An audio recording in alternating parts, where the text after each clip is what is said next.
All right, guys, so that was probably the biggest fail ever. Now, I knew about Maserati depreciation, but I want you to look at these numbers and I want you to tell me what they mean to you. So you have the car. Okay, so I'm gonna see if I can get in there without making it blurry.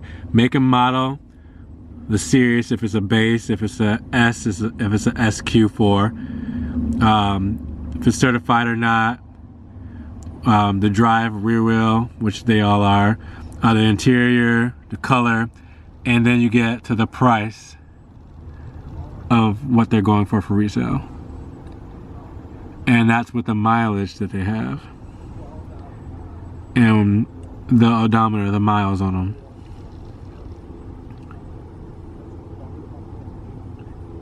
I have 12,000 miles on my car after 1 year.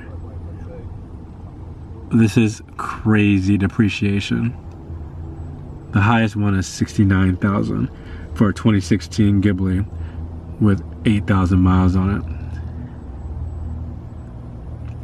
So it's nuts that, you know, that's the highest one and that's what's on the market. Well, there's two of them, you know, but there's one with 4,000, one with 8,000 going for the same price. But it's crazy how bad Maseratis depreciate.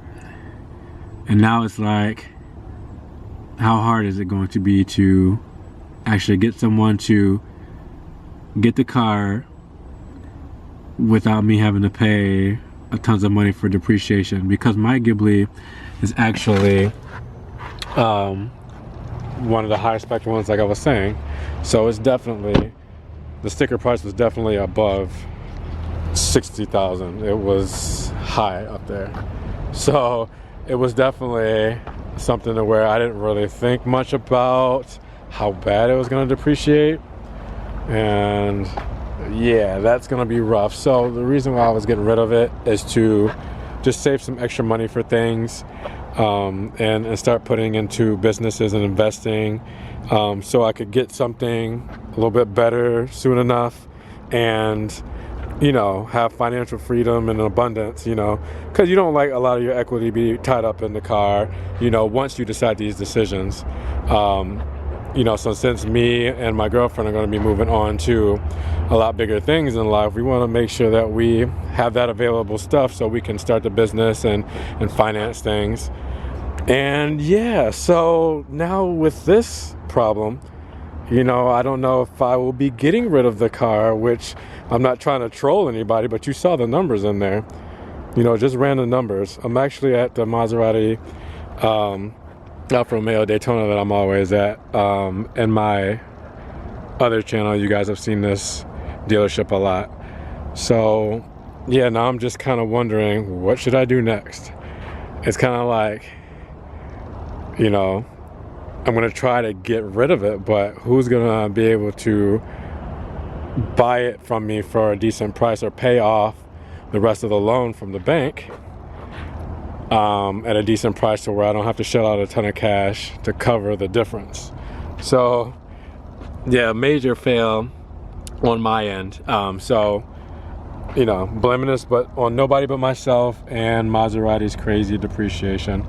So now I'm just kind of deciding, you know, it's something, like I said, I can afford it. Obviously I'm not getting rid of it because I can't afford it, but like I said, I want to free up some space for some things.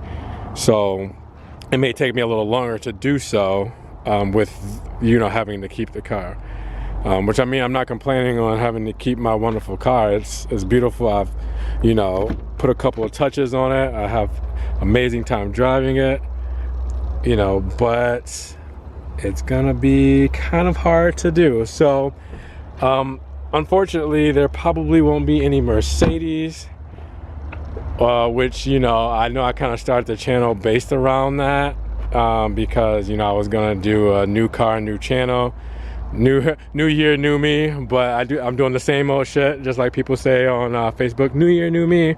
It's the same person, they do the same shit every year. But besides the point. So now it's like my Maserati crowd might want to come follow this channel if they want to get more Maserati videos, because yeah, Maserati depreciation. Good old Maserati depreciation.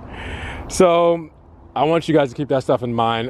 If there's a time you do go to get rid of your car, you want to check to see what kind of depreciation it has before you go to do that, because that might not be the case if you can get rid of that burden on or get rid of that burden and give it to somebody else, as far as banks and dealerships go. So we'll see what happens.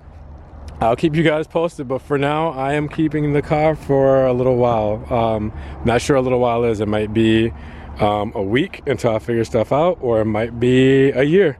We'll see. So you might get more Maserati videos on this channel than you thought you would.